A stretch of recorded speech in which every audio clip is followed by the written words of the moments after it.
Praise दिलं. कारण जगात जे घडत आहे ना त्या गोष्टीचा आज सरकारला एकच विनंती आहे, जे काही बलात्कार 3 वर्षाच्या पोरीवर झालाय ना, तर त्याला फाशी तुम्ही देऊ नका. त्याला खूप त्रास होऊ द्या, त्याला मानसिक त्रास होऊ द्या.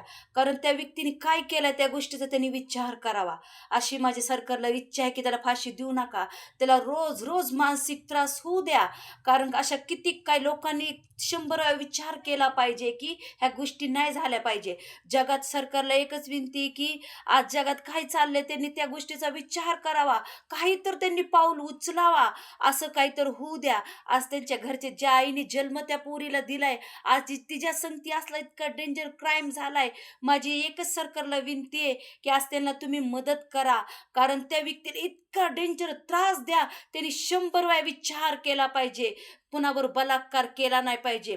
जे लोकं विचार घाणेरडा करतात, तर त्यांना शिक्षा झालीच पाहिजे. त्या अशा व्यक्तीला त्या व्यक्तीला फाशी देऊ नका. त्याला रोज-रोज असे वर्षे काहीतरी तडपडा, मग त्याला शिक्षा द्या. माझी सरकारला एवढीच विनंती आहे. आमेन. Praise the Lord.